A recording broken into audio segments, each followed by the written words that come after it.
하나님께서 우리에게 주신 말씀은 구약성경 출애굽기 19장 4절부터 6절까지의 말씀입니다. 구약성경 110쪽입니다. 출애굽기 19장 4절부터 6절까지의 말씀입니다. 우리 화면에도 나와 있는데요, 우리 같이 한 목소리로 읽어보겠습니다. 시작.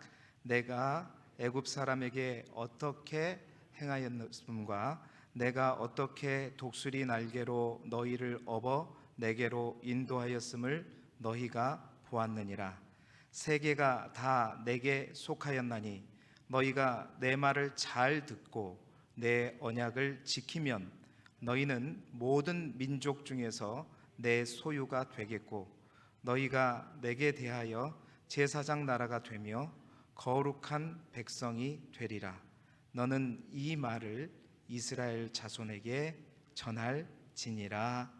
아멘. 할렐루야. 수요일 날에도 또 추운 날씨에도 불구하고 몸된 제단에 나와서 또 주의 말씀을 배우고 깨닫기를 원하는 여러분의 가운데 하나님의 말씀이 이해가 되어지고 깨달아지는 귀한 은총이 있기를 간절히 소망합니다. 제 창세기가 왜 기록되어 있는가, 왜 기록되게 되었는가에 대해서 지난주 수요일 날에 얘기를 하다가 이제 절반 정도 하고 이제 마쳤는데요. 오늘은 그 나머지 창세기가 모세가 이 모세 오경의 저자라는 관점에서 과연 모세는 왜 창세기를 기록하였을까에 대한 나머지 부분들을 얘기해 드리고 이제 출애굽기에 대한 전체 큰 틀을 함께 이 시간 알아보도록 하겠습니다.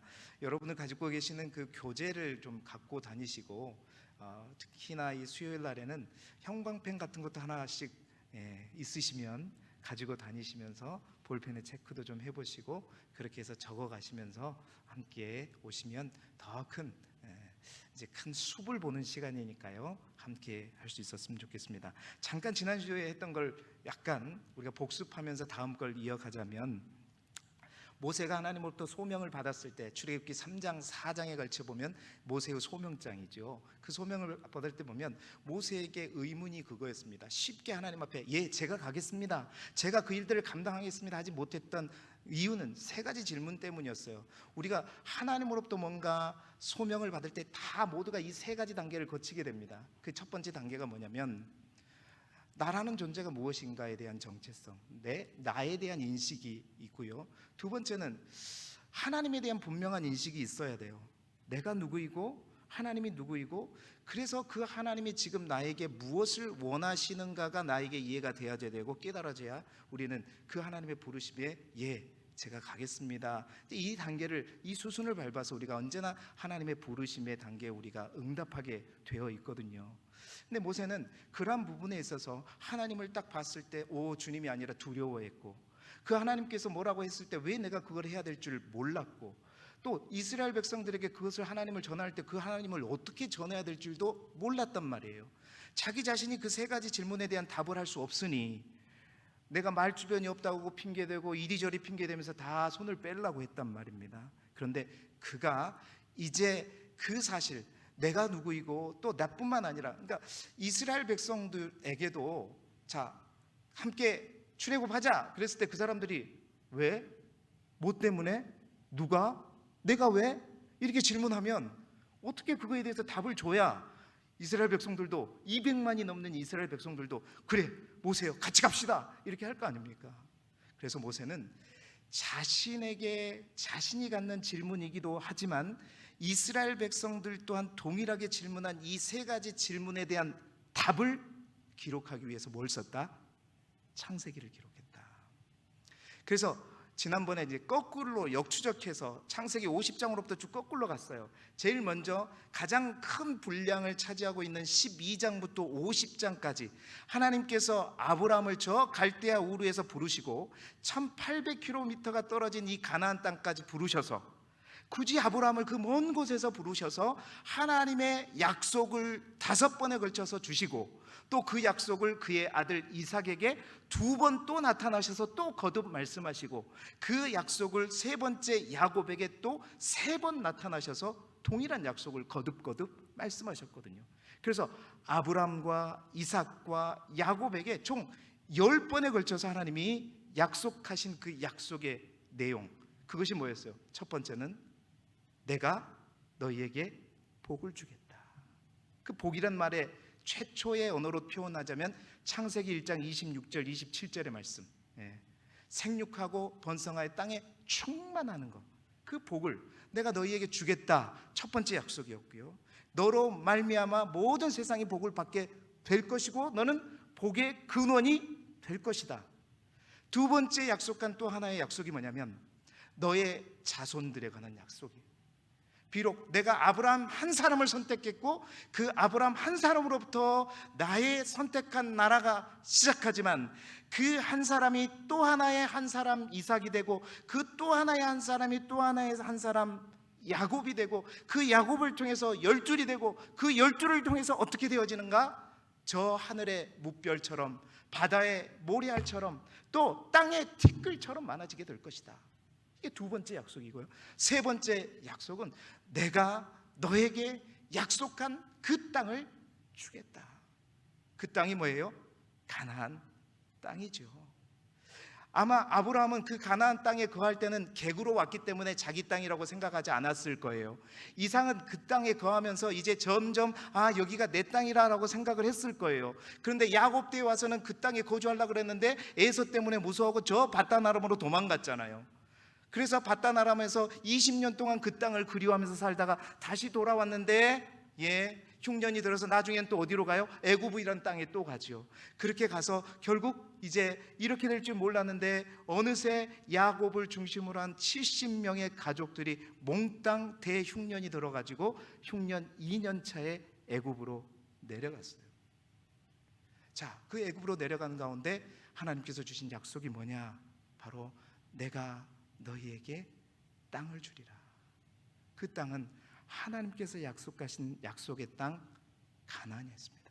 모든 창세기의 족장들은 항상 그 가나안 땅을 그 본향이라고 생각하고 죽을 때도 항상 그 땅에 묻히기를 원했고, 오늘 새벽에도 말씀드렸지만 요셉은 자기를 요셉은 17살 때 애굽에 들어와서 110세에 죽을 때 93년 동안 애굽에서 살았던 사람입니다. 애굽이 진짜 고향으로 따지자면 애굽이 자기의 고향이나 다름없죠. 그러나 요셉은 그 애굽에서 얼마나 성공했습니까? 그 애굽의 총리로서 정말로 성공했고 부를 누리고 살았던 그 애굽 땅이지만, 그 요셉 또한 어떻게 했어요? 애굽에 대한 전혀 미련이 없었어요. 심지어는 내가 죽더라도 이 땅에 묻지 마라, 결코 이 땅에 묻지 말고 약속해라, 나를 저 원하는 땅, 약속하신 그 땅에 묻어달라. 그걸 미라 처리해가지고 이스라엘 백성들이 들고 가서 여호수아 24장에 결국 세겜 땅에다가 요셉을 묻게 되는 것처럼 그 3가지 약속을 했단 말입니다. 근데 모세가 주목하는 것은 뭐냐면, 그죠? 그 약속 가운데 하나님께서 야곱의 가정 70명을 애굽으로 보낸 후에 이제 우리 때, 모세 당대 때 그 인원이 지금 어떻게 됐냐 이 말이에요. 그것을 설명하고 있는 그 시작이 바로 출애굽기 1장 1절부터 7절까지의 말씀입니다. 여러분 출애굽기 1장 잠깐 한번 펴보시기 바랍니다.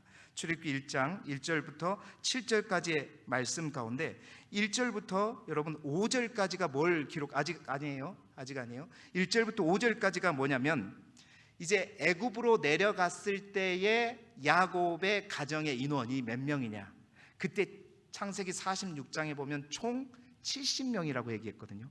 그 70명에 대해서 간략하게 요약해서 70명을 언급합니다. 1절부터 5절까지요. 그리고 나서 그 다음에 6절 7절을 보세요. 모세가 어떤 의도를 가지고 이 출애굽기를 쓰고 창세기를 썼는지의 그 의도가 보이는 게 바로 6절 7절의 말씀이에요. 화면에도 보실 수 있습니다. 우리 화면 한번 보고 읽어볼까요? 창세기 1장 6절 7절 말씀 시작. 요셉과 그의 모든 형제와 그 시대의 사람은 다 죽었다. 그러니까 그 5절까지 표시된 그 70명, 요셉 때 야곱의 식구들 70명이 갔었는데 그 사람들은 다 어떻게 됐다? 죽었다. 그리고 7절 읽어봅시다. 시작. 이스라엘의 자손은 생육하고 불어나 번성하고 매우 강하여 온 땅에 가득하게 되었더라. 여러분 지금 뭘 얘기하고 있는 거예요?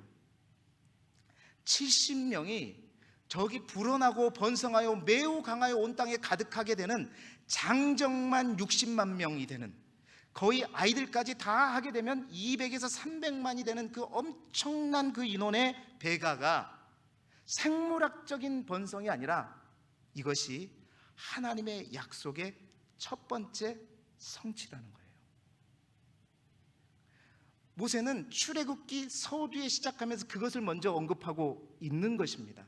먼저 이미, 그러니까 1절부터 7절까지는 바로 창세기의 모든 내용을 하나로 요약해서 창세기와 출애굽기를 잇고 있는 거예요. 이어가고 있는 거라는 거죠. 그런데 여러분, 창세기 50장과 출애굽기 1장 사이에는 몇 년의 시간 차이가 나는지 아세요? 출애굽기 12장 40절에 보면 이스라엘이 애굽에서 430년 동안 거주했다고 얘기하고 있습니다. 다시 말해서 애굽으로 들어간 이후에 이제 요셉을 알지 못하는 왕이 나게 되고 이스라엘 백성이 거기에서 몇 년을 있었다고요? 430년을 있었단 말이죠. 그러니까 창세기 50장에서 출애굽기 1장으로 딱 넘어갈 때 한 장 넘어가는 거지만 그 한 장 사이의 시간은 몇 년이 차이가 나요? 400년. 최소한 400년의 차이가 있다는 것을 알아요. 그 400년의 차이를 통해서 70이 뭐가 됐어요? 200만에서 300만이 되어진 거. 결코 우연이 아니다.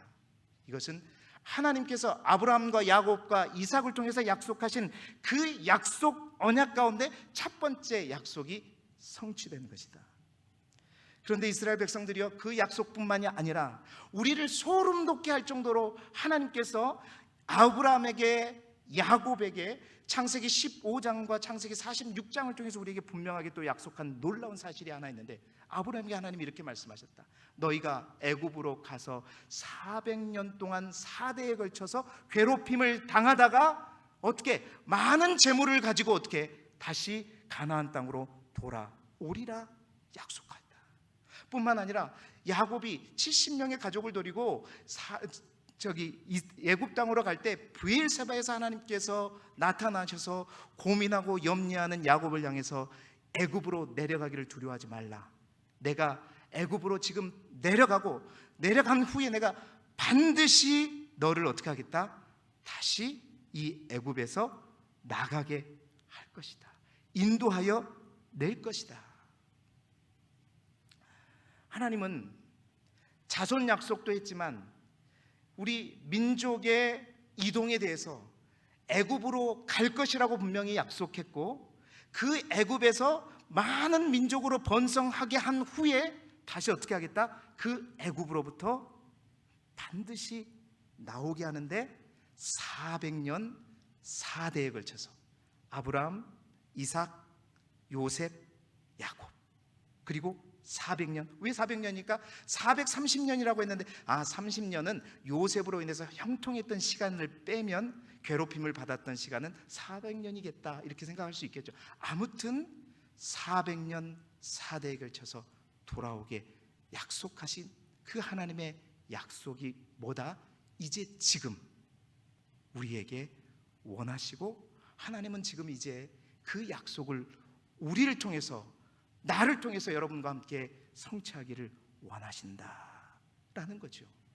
그래서 창세기 12장부터 50장까지의 족장의 역사는 바로 이스라엘 백성들에게, 야, 아까 세 가지 질문, 내가 누군데, 하나님은 어떤 분인데, 그런 하나님이 나에게 원하시는 것이 무엇인데, 그 세 가지 질문 중에서 세 번째 질문, 하나님이 지금 우리에게 원하시는 것은 뭐다? 애굽을 떠나는 것이다. 애굽을 떠나는 것이다. 그게 이제 12장부터 50장까지의 내용의 핵심 내용입니다. 그 안에 많은 내용들이 있고 많은 은혜스러운 얘기가 있지만 그 큰 줄기를 알고 그 줄기 안에서 성경의 세부적인 내용들을 우리가 살필 수 있어야 된다는 것이죠. 자, 그러면 이제 두 번째 질문이에요. 그러면 이스라엘 백성이 우리가 왜 나가야 돼? 우리가 왜 나가야 되는데? 그 약속도 약속이지만 어떻게 우리가 꼭 나가야 되만 하는가? 그랬을 때 하나님께서 그렇다면 그 질문은 왜 저 갈대아 우르에 있는 아브라함을 택하셔가지고 이 땅까지 오게 하신 다음에 그런 약속을 주셨을까? 하나님은 왜 아브라함을 통해서 하나님의 민족을 만들려고 하셨을까? 그 이유에 대한 설명이 어디냐? 바로 창세기 3장부터 11장까지의 내용이에요. 자, 하나님께서 아브라함을 선택하신 이유는 다름 아닌, 모세는 그렇게 기록하고 있어요. 하나님께서 모세를 선택한 가장 중요한 이유는 함 족속에 대한 실망 때문에 더 이상 함 족속 대신에 셈 족속을 선택하시고 그 셈 족속의 족보 가운데 끝자락에 있는 누구? 아브라함을 선택해서 갈대아 우르에서 부르신 것이다. 그러면 왜 함 족속에 대해서 하나님이 실망하게 되었는가? 그 이야기의 시작이 어디로부터 시작되냐면 바로 에덴 동산에서부터 시작하는 것이죠.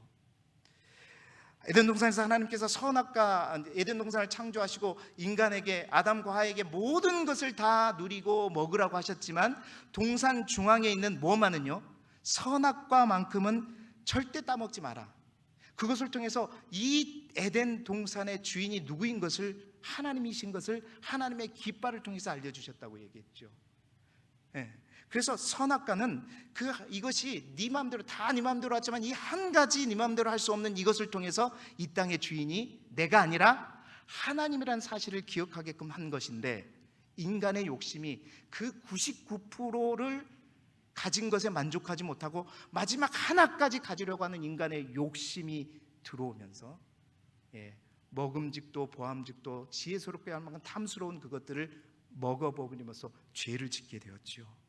그리고 그 죄를 짓는 순간 인간은 어떻게, 본능적으로 어떻게 해서요?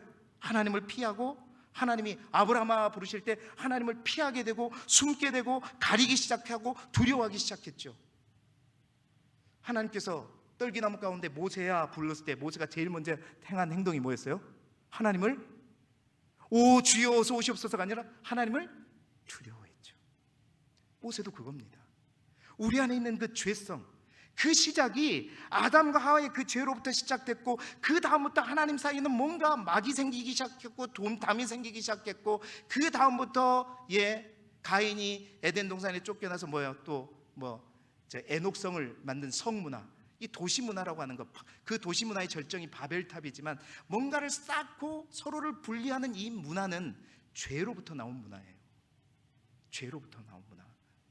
자, 그래서 그 죄가 가인에게 전가되다 보니까 그 가인이 어떤 죄를, 최초의 살인죄를 지으면서 동생 아벨을 죽이는 살인죄를 범하고, 그러한 가인을 보면서 하나님은 실망하셔서 죽은 아벨 대신에 누구를 주셨어요? 아들을 하나 더 주셨죠. 셋째 아들, 이름은 셋을 주셨잖아요.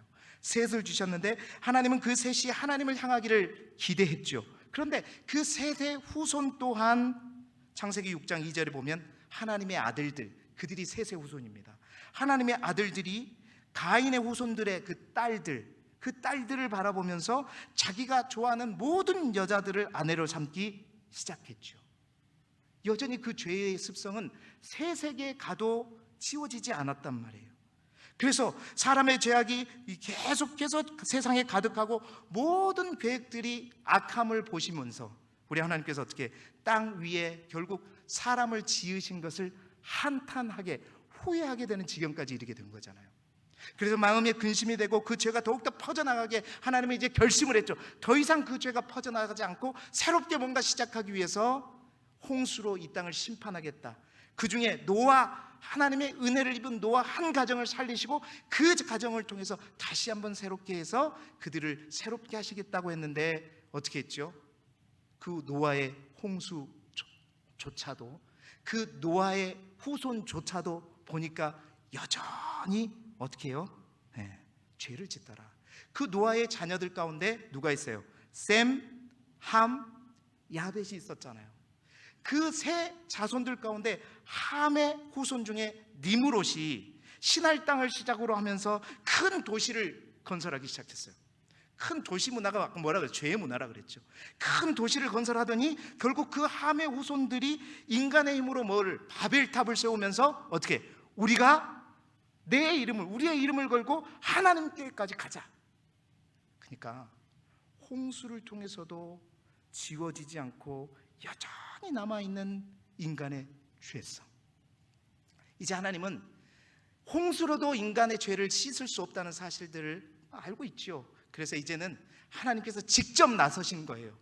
그 함 자손, 함의 후손, 그 바벨탑을 끝까지 쌓는 그들을 흩어버리시고, 이제 흩어버리시다는 육이라는 거죠. 버려버리시고, 이제 그 뿔뿔이 흩어진 그들에게 이제 내가 방법을 달리하여서 내가 원하는 한 사람을 택하고 그 사람을 통해서 나의 나라를 건축하고 그 나의 나라를 통해서 땅 끝까지 흩어진 그들에게 복을 전하고자 하는 그 계획을 세우신 거예요.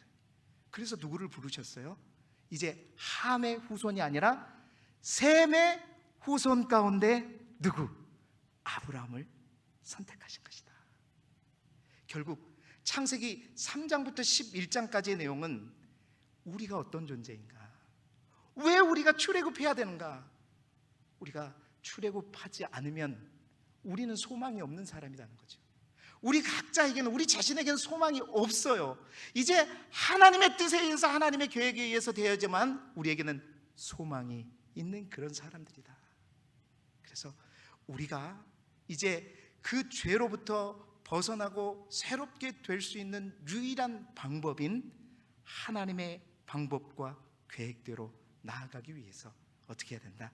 우리는 부름받은 하나님의 나라요, 백성이요, 민족이기에 이제는 그 민족을 하나님께서 형성시켜 주셨으니까 어떻게 해요? 나가야죠. 그래서 내가 누구인가? 왜 우리가 나가야 될 두 번째 이유를 설명해 주는 게 창세기 3장부터 11장까지의 내용이라는 거예요. 자, 그렇다면 창조의 이야기 1장 2장 남았네요. 그럼 1장 2장은 어떤 내용일까? 세 번째 질문, 우리가 누구인지 알았으면 그 하나님은 도대체 어떤 하나님이냐? 여러분, 그 하나님은 천지를 창조하시는 하나님이십니다. 그 하나님은 죄악 가운데 있는 우리를 유일하게 새롭게 창조하실 수 있는 하나님이 바로 우리의 하나님이십니다. 고백하고 있는 거예요.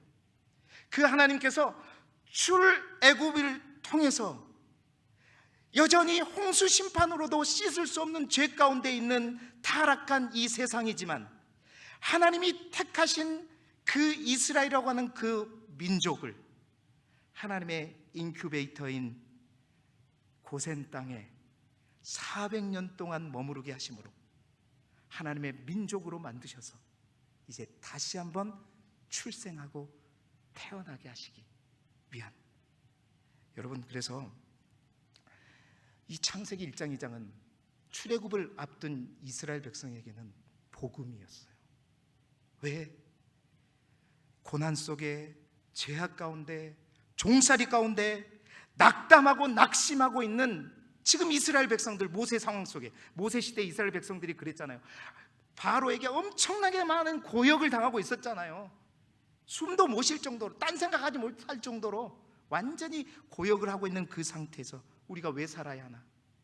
왜 이렇게 사람들은 많아가지고 바로가 우리를 경계하고 우리를 못 살게 굴고 이러한 어떤 아픔 가운데 벌레같이 그렇게 살아가는 우리에게도 하나님이 임하셔서 빛이 있으라, 하나님이 명령하시면 혼돈과 공허 가운데에서도 하나님이 빛이 있으라 했을 때 놀라운 빛의 역사가, 새로운 창조의 역사가 이 땅에 일어나듯, 고통받고 어려운 정말 서름 가운데 있는 우리 가운데서도 하나님께서, 우리를 이끄시는 그 하나님께서 우리에게 명령하시고 이끄시면 우리 또한 새롭게 창조되어질 수 있다. 우리가 어떤 존재냐? 비록 우리는 아담과 하와의 죄로부터 우리 안에 씻을 수 없는 원죄가 있는 그러한 인간이지만, 그러한 인간일지라도 하나님이 우리와 함께 하시고 우리가 여전히 하나님께 나아가고 하나님의 말씀에 순종하며 나아갈 때 우리 안에도 새로운 창조의 역사가 일어나게 될 것이다. 그 희망과 소망을 바라보면서 창세기 1장 2장을 읽고 노래했단 말입니다. 사랑하는 성도 여러분, 그래서 그들은 원래 우리가 이런 존재가 아니라 하나님께서 우리를 창조하시고 심히 좋았더라, 심히 좋았더라 했던 참으로 귀하고 아름답고 복되고 사랑스러운 하나님의 자녀인데, 우리가 지금 이렇게 됐고 이렇게 된 상태에서 우리가 다시 한번 우리의 인생 가운데 새로운 창조가 일어나기 위해서는 하나님의 은혜로 하나님께서 우리의 자손을 이렇게 번성하게 해주신 약속, 첫 번째 약속을 이루었으니 이제 그 하나님께서 약속하신 그 땅, 때가 찼으니 함께 가자. 여러분, 창세기가 확 들어오지 않으세요? 안 들어오면 말고. 창세기는 이러한 목표, 이러한 목적을 가지고 이스라엘 백성들에게 읽혀진 책입니다. 그렇다면 이 창조의 역사가, 새로운 탄생의 또 출생의 역사가 비단 이스라엘 백성에게만 일어날 것이냐? 이 창세기를 읽는, 이 시대를 살아가는 우리 모두에게도 창세기는 분명하게 우리에게 던져주는 하나님의 말씀이 있는 것이죠. 내가 지금 정말 하나님의 백성답지 않는 삶의 모습으로 씻어도 씻어지지 않는 죄 가운데, 그 찌들은 죄 가운데 살고 있는 나의 모습일진데, 나의 인생 가운데도 우리가 하나님을 초청하고 그 하나님의 능력의 말씀이 우리 가운데 역사하고 그 말씀에 우리가 순종하며 나아갈 때, 여러분, 우리에게도 놀라운 새 창조의 역사가 일어날 줄 믿습니다. 이것이 하나님께서 이스라엘 백성에게 창세기를 준 목적이에요. 자, 그럼 그 창세기 어떻게 기록됐을까? 한번 보여주시죠. PPT. 자, 보세요. 창세기는 그래서 택하였노라라는 책이에요. 총 몇 장으로 되어 있어요? 50장으로 되어 있습니다. 그래서 1장부터 11장까지는 역사 이전의 역사라고 그래가지고 원역사, 그리고 12장부터 50장까지는 이제 족장들의 역사, 둘 다 사사로 꾸며져 있어요. 이 원역사는 4가지 사건, 또 이 족장의 역사는 4대 족장의 이야기로 되어 있습니다. 간단하죠? 여러분, 바벨탑이 무너지면 이 시대에는 뭐가 출동해야 되죠? 어디로 전화를 걸어야 되죠? 119로 전화를 걸어야 되죠. 저는 그렇게 외웠어요. 창세기 11장 9절까지가 원역사입니다. 바벨탑이 그때 무너지거든요. 119. 바벨탑이 무너지면 119로 전화하세요. 그러면 창세기 1장부터 11장 9절까지가 원역사인데 4가지 사건. 첫 번째 1, 2장 창조, 3장 타락, 홍수 심판, 바벨탑 사건. 이렇게 해서 창세기 원역사는 이루어지고요. 그 다음에 족장의 역사는 우리가 너무나도 잘 아시듯이 아브라함, 이삭, 야곱, 요셉. 그래서 창세기는 시작의 책이고 기원의 책이고 이스라엘의 사명의 책이다. 자, 창세기 끝. 넘어가시고, 자, 오늘 출애굽기 좀만 더 하고 마치도록 하겠습니다. 자, 그렇다면 이제 출애굽기는 그러면 어떤 책인가? 출애굽기는 왜 쓰여졌는가? 자, 오늘 우리가 읽은 본문은 출애굽기의 핵심 본문입니다. 우리가 오늘 읽은 출애굽기 19장 4절부터 6절의 배경은 뭐냐면, 하나님께서 이스라엘 백성을요, 이제 애굽으로부터 탈출시켜서 3개월째 되던 날, 그러니까 홍해도 다 건너고 여기저기 다 거쳐서 3개월째 되던 날에 어디에 이스라엘 백성이 도착하게 됐냐면 시내 광야에 도착하게 됐단 말입니다. 그 시내 광야에 도착했을 때 모세가 시내 산을 자동으로 올라가요. 왜 올라갔을까? 모세는요, 그 시내 산에서 하나님의 소명, 부르심을 받았잖아요. 하나님께서 자신에게 부르신 그곳이 그 시내 산이었고, 그 시내 산에 도착했을 때 모세는 하나님, 제가 하나님의 명령대로 이스라엘 백성들 데리고 여기까지 왔습니다. 이제 나에게 또 말씀하소서 하는 마음으로 올라갔겠죠. 그래서 그 시내 산 해발 2400m까지 올라서 시내 산에 등정합니다. 그 시내 산에 올라갔을 때 하나님께서 모세에게 하시는 말씀이에요. 너는 지금부터 잘 들어라. 내가 하는 이 말을 내려가서 이스라엘 백성들에게 반드시 전해주어라 얘기하는데, 그 이야기를 하시면서 하나님은 뭔 얘기를 하냐면, 자 모세야, 내가 지금 이스라엘 백성을 왜 택해서 여기까지 끌고 나왔는지 그 이유에 대해서 하나님께서 설명하시는 부분이에요. 자, 먼저 출애굽기 19장 4절 본문 우리 화면을 보면서 한번 같이 읽어보겠습니다. 19장 4절 시작. 내가 애굽 사람에게 어떻게 행하였음과 내가 어떻게 독수리 날개로 너희를 업어 내게로 인도하였음을 너희가 보았느니라. 자, 여기는 이제 3개월이 지나서 아주 그냥 피 터지는 막 홍해도 가르고 막 이렇게 하면서 막 엘림도 드리고 뭐 광야에서 목도 말라보고 막 별 이제 사건들이 많이 있어요. 그건 다음 주에 하기로 하고요. 그것을 지나고 나서 하나님이 제일 먼저 말하는 거예요. 내가 애굽 사람에게 어떻게 행하였는지 내가 봤지 않냐. 이건 뭘 의미하겠어요? 출애굽할 때 애굽에 내렸던 10가지 재앙의 사건을 얘기하는 거예요.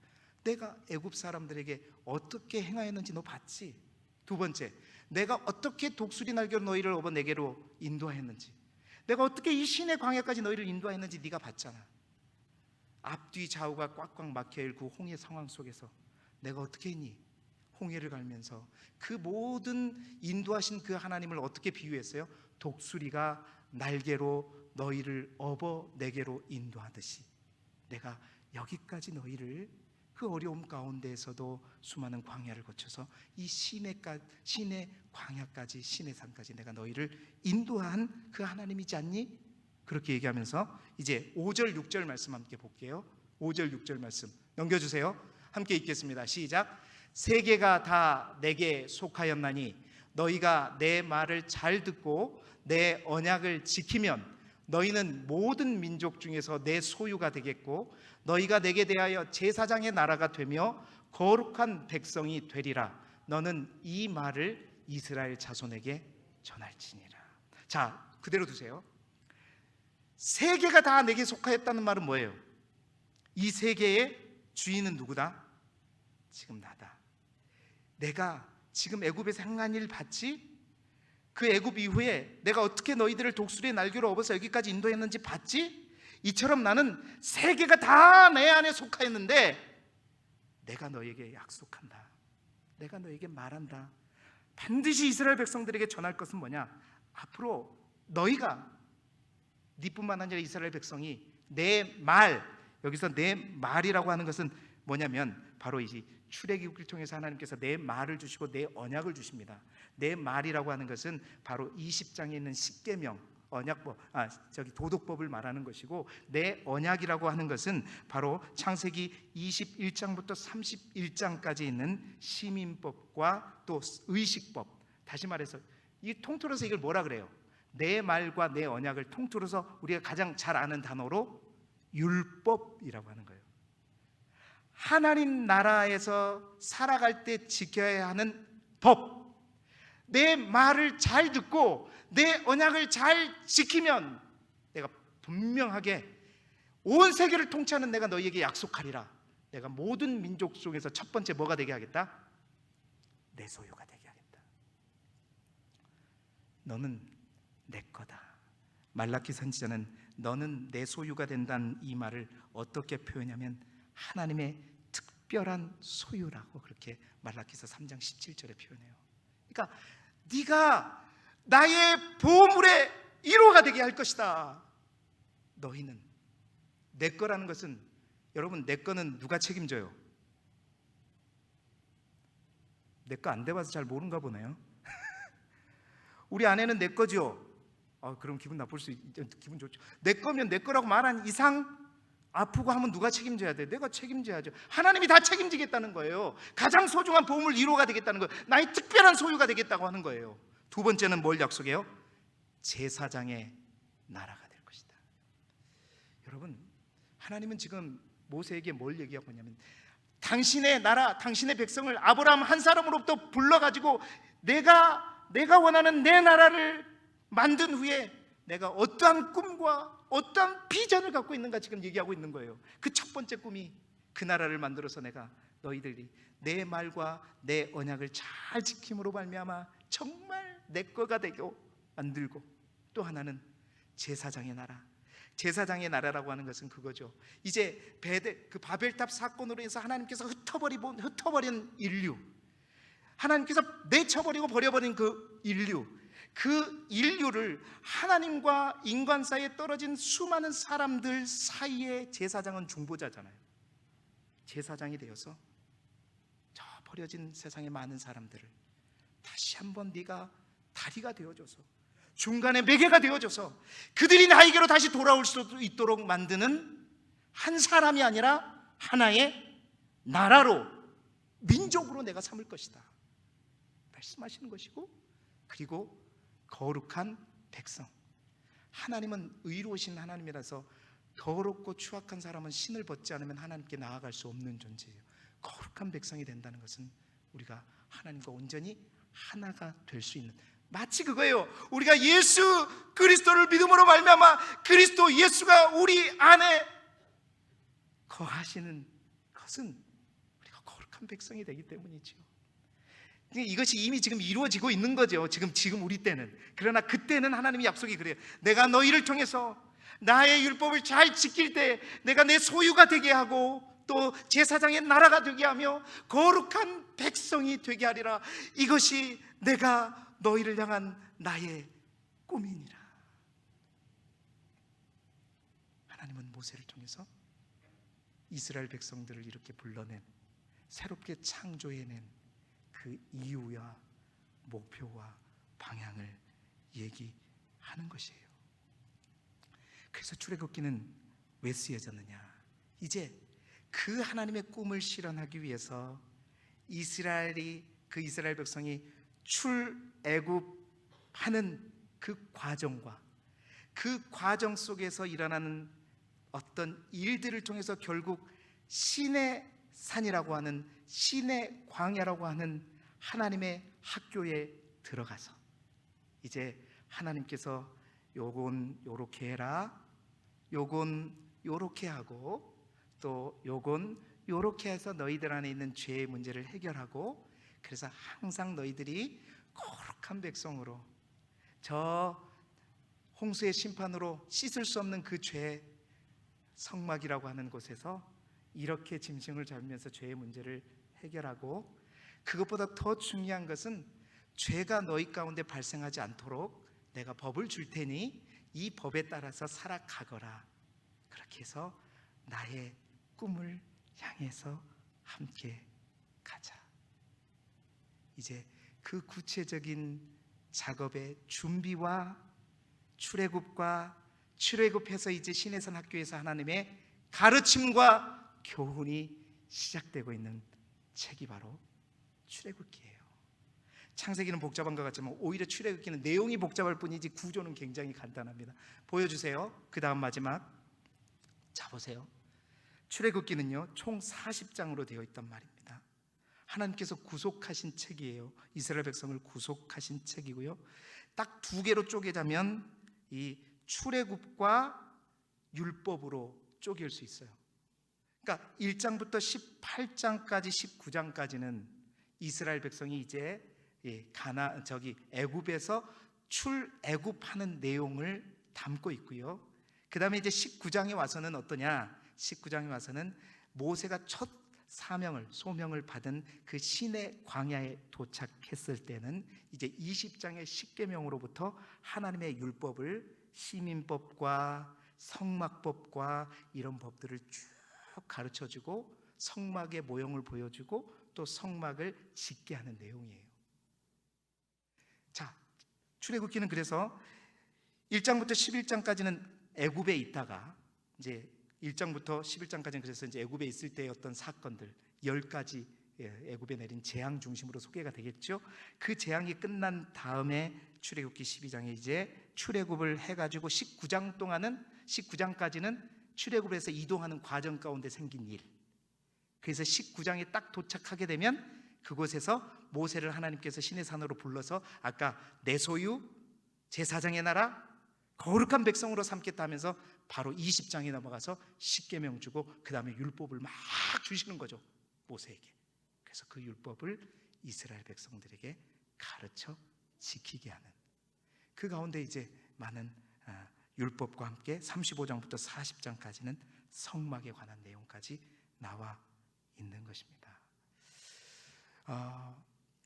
그렇게 해서 이스라엘 백성들은 차근차근 이제 애굽이라고 하는 인큐베이터에서 태어나서 이제 어린아이처럼 아장아장 걸어가다가 그냥 홍해도 기적도 이게 보면서 어떻게 보면 그 홍해의 기적이 그 인큐베이터에서 탁 쏟아져 나오는 이스라엘의 출생처럼 그렇게 느껴지죠. 나와서 이제 그 광야의 곳곳을 지나가면서 똥오줌 못 가리면서 이랬다 저랬다 하다가 이제 시내산 학교에 도착해서 하나님의 교육대로 가는 것.